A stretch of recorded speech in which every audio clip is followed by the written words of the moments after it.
Somewhere inside your cells, tucked between genes most people have never heard of, sits a string of DNA barely a few hundred letters long. It does not build a single protein. It does not code for a single visible feature.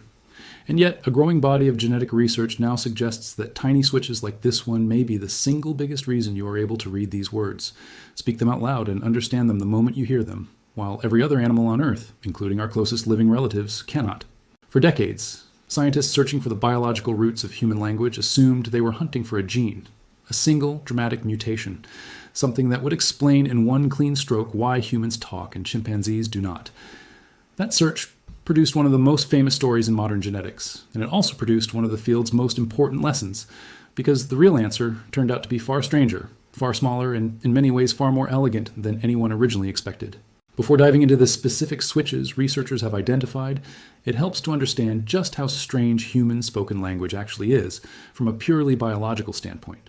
Plenty of animals communicate. Birds sing elaborate songs to attract mates and mark territory. Whales produce complex, structured calls that can travel for miles underwater. Even chimpanzees, our closest living relatives, use a range of vocalizations and gestures to coordinate within their social groups.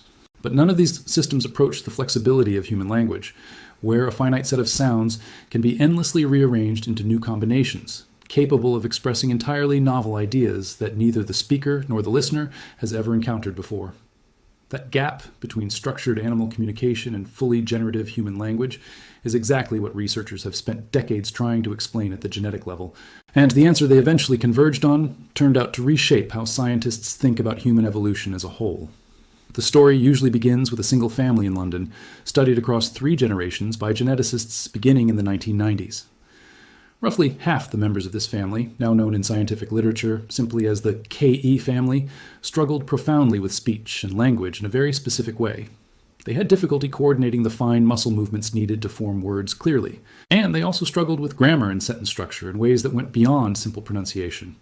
Researchers eventually traced this inherited condition to a single gene, and in the year 2001, they identified the culprit precisely. The gene was called FOXP2, and its discovery was treated, understandably, as a landmark moment.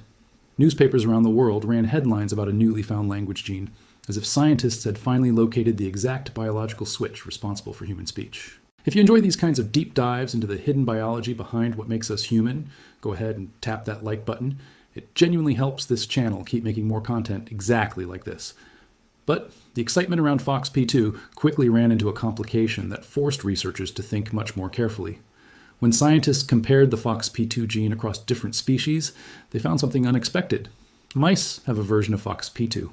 Songbirds have one too. Even reptiles carry a related version of this same gene. FOXP2 is, in evolutionary terms, extremely old, and it plays a role in coordinating movement and vocal learning across an enormous range of species, not just humans. Clearly, FOXP2 alone could not be the single explanation for something as uniquely human as spoken language, because far too many non-speaking animals already carried a working copy of the exact same gene. So researchers dug deeper, and what they found reshaped how scientists think about human evolution more broadly. When comparing the actual protein produced by the human version of FOXP2 to the version found in chimpanzees, our closest living evolutionary relatives, researchers discovered only 2 tiny differences out of more than 700 amino acids making up the entire protein. 2 changes. That was the entire measurable difference in the protein itself between a species that speaks in full sentences and a species that does not speak at all. Something clearly did not add up, and that gap between such a minuscule genetic difference and such an enormous behavioral difference became one of the most important open questions in modern human evolutionary biology.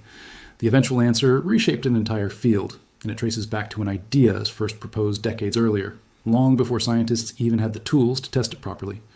In the 1970s, 2 geneticists named Mary Claire King and Alan Wilson published a paper arguing that the striking behavioral and anatomical differences between humans and chimpanzees, despite our genomes being roughly 98% identical, were unlikely to come primarily from differences within the genes themselves. Instead, they proposed the real differences were more likely hiding somewhere else entirely, in the small stretches of DNA that control precisely when, where, and how strongly a given gene actually gets switched on and off throughout the body. Think of it this way.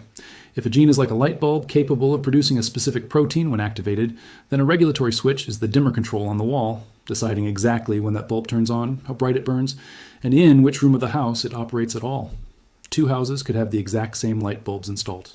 Throughout, yet look completely different simply because their dimmer switches were wired in entirely different configurations. King and Wilson's proposal, largely speculative when they first published it, has since been powerfully validated by decades of subsequent genetic research, and nowhere does it apply more directly than in the story of how humans developed spoken language. This is where the idea of tiny DNA switches becomes genuinely central to the entire story. Scientists studying the human genome have identified thousands of short regulatory sequences known as human accelerated regions, often abbreviated simply as HARs. These are stretches of DNA that remained remarkably stable and nearly unchanged across hundreds of millions of years of vertebrate evolution, shared almost identically between chimpanzees, mice, and many other distantly related species. And then, suddenly, within the relatively short evolutionary window since humans split away from our common ancestor with chimpanzees, began changing at a dramatically accelerated rate. Something pushed these ancient, otherwise frozen sequences to rapidly evolve specifically along the human evolutionary branch. And researchers strongly suspect that many of them function as exactly the kind of regulatory switches King and Wilson theorized about decades earlier. One particular region, known simply as HAR1, has drawn especially intense scientific interest. HAR1 does not code for a protein at all. Instead, it produces a strand of RNA that appears to play a critical role during a very specific window of early brain development, helping guide the formation of the cerebral cortex, the deeply folded outer layer of the brain responsible for higher order thinking, complex reasoning, and language processing. Out of roughly 118 letters making up this particular sequence, 18 change specifically along the human lineage since our split from chimpanzees, a rate of change dramatically faster than nearly anywhere else across the entire genome.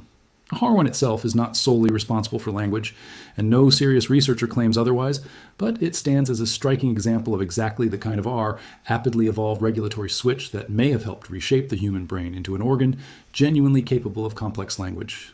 If tracing evolution down to individual letters of DNA fascinates you as much as it fascinates me, make sure you are subscribed, because there is a great deal more of this kind of deep genetic detective work still waiting to be explored on this channel.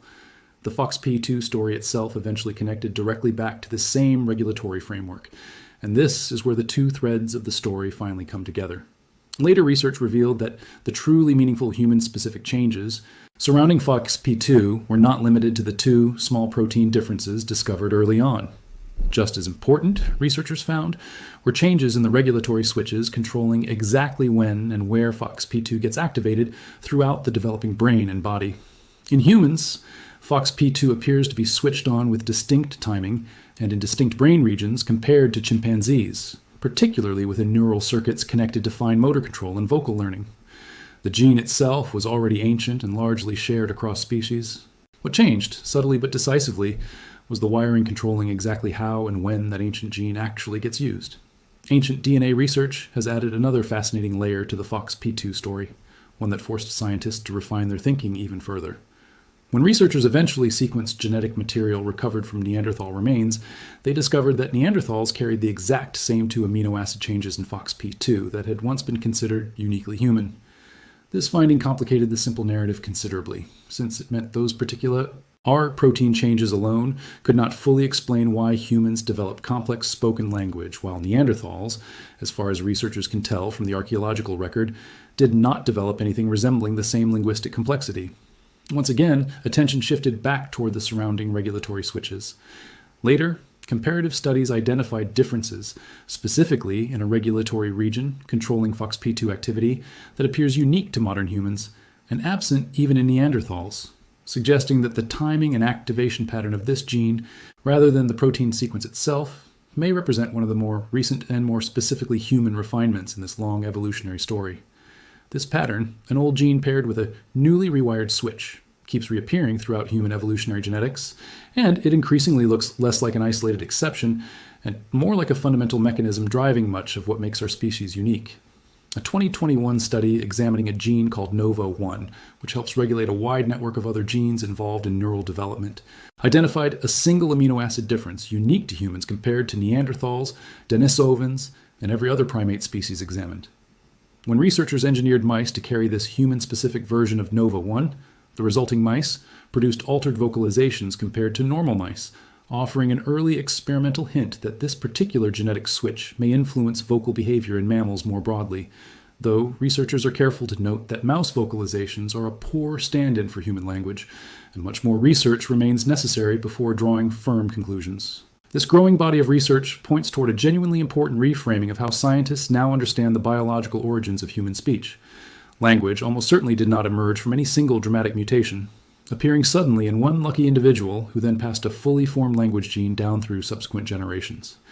Instead, the current scientific picture describes something closer to a long, gradual process of rewiring, occurring across hundreds of thousands of years in which numerous small regulatory switches scattered throughout the genome shifted. The timing, location, and intensity of activity across a broad network of genes already present in our evolutionary ancestors. Bit by bit, these accumulated regulatory changes appear to have reshaped brain architecture, refined control over the vocal tract and breathing, and strengthened the neural circuits connecting thought to spoken sound, gradually producing a species capable of language as we now understand it. FOXP2 and the various HAR regions are far from the only regulatory players researchers have connected to this broader story of human brain evolution. A gene known as AR-GAP11B, found only in humans and our closest extinct relatives, appears to have emerged through a small duplication event that altered how existing regulatory instructions were read, and it has been linked in laboratory studies to increased production of neurons within the developing neocortex, the brain region most closely associated with complex thought and language processing. None of these individual discoveries stands alone as a complete explanation. Instead, each one represents another thread in the same expanding tapestry, reinforcing the same core lesson that small regulatory adjustments, layered gradually across an already shared genetic foundation, appear to carry an outsized share of the responsibility for reshaping the human brain into an organ capable of language. It helps to understand exactly why regulatory switches make such an efficient evolutionary tool for producing this kind of dramatic change. Altering the actual protein coding sequence of a gene is often evolutionarily risky, because that same gene frequently performs several different essential jobs across many different tissues throughout the body. A mutation that improves brain function might simultaneously damage heart development or immune function elsewhere, since the underlying protein sequence remains identical everywhere it appears throughout the body. Regulatory switches sidestep this problem far more elegantly, by altering only when and where a gene gets activated in one specific tissue, at one specific developmental stage. Evolution can reshape brain development dramatically, without touching how that same gene continues functioning normally everywhere else throughout the body. THIS is very likely a major reason why regulatory changes, rather than changes to the proteins themselves, appear to explain such a disproportionate share of what actually separates humans from our closest primate relatives. None of this means scientists have fully solved the mystery of human language, and it is worth being genuinely upfront about that. Language is an extraordinarily complex trait, involving coordinated development across dozens of interacting brain regions, precise control over breathing, and the muscles of the throat and mouth, complex auditory processing, and deep social and cultural learning mechanisms that unfold across years of early childhood. No single gene and no single regulatory switch, however dramatically it may have changed along the human evolutionary lineage, can plausibly account for something this intricate entirely on its own. Researchers studying this field are generally cautious about overstating what any individual discovery actually proves, and rightly so, because the history of genetics is filled with cautionary tales about traits once attributed to a single gene, turning out, upon closer examination, to involve dozens or even hundreds of interacting genetic factors working together. There is also considerable scientific debate about exactly how much of human language capacity comes down to biology at all. Compared to the surrounding cultural and social environment every human child is immersed in from birth. Human infants are not simply born with language already installed, ready to switch on automatically, regardless of their surroundings. A child isolated from spoken language during critical early developmental years, tragically documented in a small number of extreme historical cases, often fails to develop full language capability later in life, even once given the opportunity, suggesting that the biological switches researchers study only create the underlying potential for language, while rich linguistic exposure during early childhood remains absolutely essential for that potential to be fully realized in practice. Even accounting for that necessary caution, the broader shift in scientific thinking here remains genuinely significant.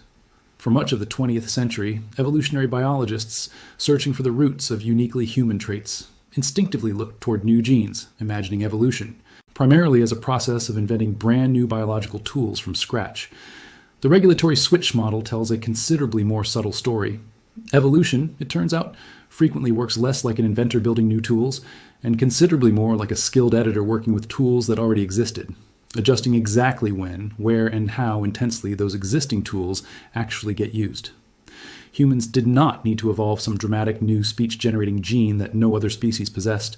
We largely inherited the same fundamental genetic toolkit already present throughout much of the animal kingdom, and then there is something quietly remarkable in recognizing just how small the underlying biological differences ultimately turn out to be. A single switched region here, a slightly altered activation window there, a handful of amino acid changes scattered across an otherwise nearly identical genome, and the eventual outcome is a species capable of poetry, mathematics, historical record keeping, and the ability to transmit complex abstract ideas across countless generations through nothing more than coordinated sound waves and, later, written symbols. The physical hardware, separating human brains from chimpanzee brains, is measured in an astonishingly small number of genetic differences. The resulting difference in what that hardware ultimately became capable of producing is almost impossible to fully measure at all. This research also carries a broader lesson, extending well beyond the specific question of language itself.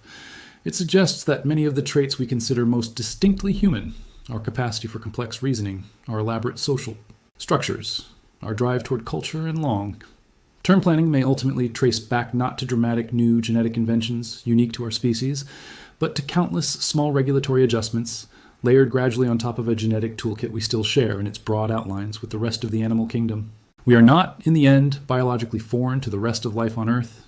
We are instead a particularly striking demonstration of exactly how much can change when evolution quietly adjusts the timing and intensity of the switches controlling an already ancient and deeply shared set of genetic tools. Scientists continue actively searching for additional regulatory switches connected to human language, using increasingly sophisticated genome comparison techniques across humans, chimpanzees, Neanderthals, Denisovans, and a growing catalog of other primate species. Each newly identified switch adds one more small piece to an enormously complex puzzle, gradually clarifying exactly how a shared, ancient genetic foundation eventually gave rise to a species capable of describing its own evolutionary history in spoken and written words. A genuinely unusual feat that, as far as researchers currently know, remains entirely unique among every species that has ever existed on Earth. This ongoing search is not purely academic curiosity either. Understanding exactly which regulatory switches shaped human language carries real implications for medicine, particularly for conditions involving speech and language development, disorders affecting language acquisition in children, along with certain forms of language loss following stroke or neurodegenerative. Disease later in life may eventually be better understood and potentially better treated once researchers fully map out the network of regulatory switches governing healthy language development in the human brain. What began as a purely evolutionary question, focused on explaining humanity's distant past, is gradually becoming relevant to very present, very practical medical concerns affecting real families today, including families not unlike the one in London whose inherited speech difficulties first set this entire field of research in motion. Perhaps that is the most striking part of this entire story, worth sitting with for a moment before moving on. The very ability being used right now to read these words, to silently translate abstract written symbols into meaning inside your own head, exists because of an accumulation of almost unbelievably small genetic adjustments, stacked gradually across hundreds of thousands of years of evolutionary time. Nothing about that process was inevitable, and nothing about it required some singular dramatic genetic leap forward. It required, instead, an immense number of quiet, incremental changes to a handful of tiny molecular switches, each one so small it would be almost invisible sitting alone within the vast genetic library shared across the animal kingdom, yet collectively powerful enough to produce language itself, and with it, essentially everything else we now recognize as distinctly and unmistakably human.